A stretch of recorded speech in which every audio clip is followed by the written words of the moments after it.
Hai, Assalamualaikum warahmatullahi wabarakatuh. Nama saya Munirah binti Abdul Karim. Saya daripada Universiti Sultan Zainal Abidin, kos Sejarah Tamadun Islam di bawah Fakulti Pengajian Kontemporari Islam. Baiklah, saya akan menerangkan sedikit tentang presentation tentang dinasti Mirdasik. Okey, terdapatnya 7 kandungan yang akan diterangkan sebentar lagi, iaitu pengenalan yang pertama, yang kedua adalah objektif, yang ketiga penyertaan masalah, yang keempat metod kajian, yang kelima hasil kajian, dan 6 kronologi, yang ketujuh adalah kesimpulan. Okey, baiklah. Pengenalan, permulaan tugas ini menerangkan tentang keseluruhan kajian yang melaksanakan dan menghuraikan beberapa subtopik, iaitu objektif, penyertaan masalah, metod kajian, hasil kajian, dan kesimpulan. Okey, yang kedua adalah objektif. Kajian ini bertujuan untuk menganalisis sejarah kemunculan dan perkembangan dinasti Mirdasik berdasarkan beberapa sumber primer dan sekunder. Okay, kajian ini selanjutnya boleh dilakukan dengan memilih beberapa sumber muktabar sebagai sumber kajian, sama ada kajian dari aspek tekstual, kontekstual, intertekstual, intratekstual maupun transtekstual. Di akhir tugas saya ini akan saya kumpulkan semua maklumat yang berkaitan tentang dinasti Mirdasik serta bukti penyelidikan di akhir tugas saya.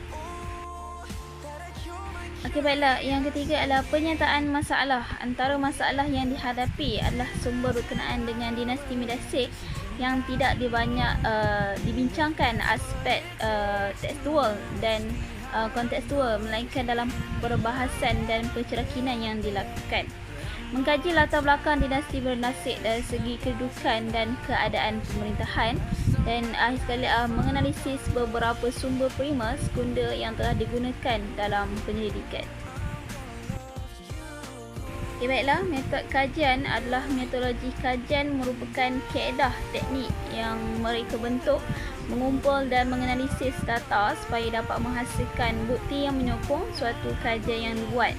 Okay, terus kedua, kajian ini menggunakan kaedah kualitatif dalam instrumen analisis kandungan, sumber dan ulasan. Dalam hal ini berdasarkan hasil penelitian sumber primer dan observasi sumber sekunder yang diperoleh, juga mendedahkan beberapa maklumat berkenaan sejarah dinasti Mirdasik dan pemerintahannya, terutama dalam aspek politik dan hubungan pihak luar.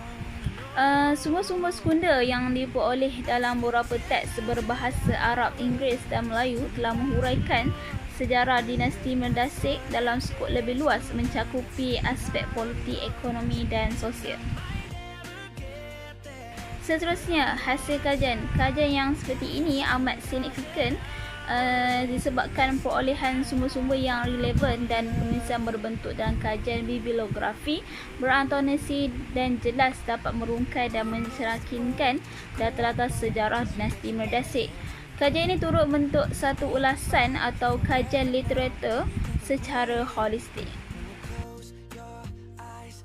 Okey, baiklah. Saya akan terangkan sedikit tentang kronologi daripada dinasti Mirdasik.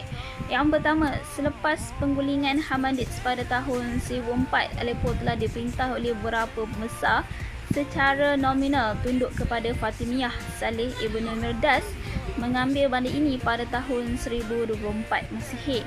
Selama 4 tahun, Aleppo dijajah oleh Gubernur Fatimiyah Damsyik Anustigin, dan pada kesempatan yang kedua, Timur diwajibkan tunduk meninggalkan Aleppo dan menukarkan dengan kota-kota di wilayah Syria, Palestin, dengan alasan tekanan dari suku Kilab yang tidak disiplin mengenai kedudukan di Aleppo. Okey, yang ketiga daripada kronologi, pengaruh Mirdasik di Aleppo dilemahkan oleh perselisihan antara upahan Turki yang telah dipaksa oleh Amir untuk merekrut dan suku Kilabi, dan pada tahun 1076 Masihi, Perang Saudara Mirdasit Sabiq Al-Wahtab berlaku. Okey, pada yang keempat, akhir sekali pada tahun 1080 Masihi, Sabiq menawarkan kuarti itu kepada Uqalik, Muslim bin Quraisy, dan mereka berperanan dalam urusan wilayah hingga kedatangan Perang Salib yang pertama. Akhir sekali di bahagian kesimpulan, secara kesimpulannya daripada kajian mengenai dinasti Mirdasit, telah membuka satu pengetahuan dan pemahaman mengenai sejarah dan latar belakang kerajaan dan pemerintahan yang berlaku sejak penubuhan sehingga kejatuhannya.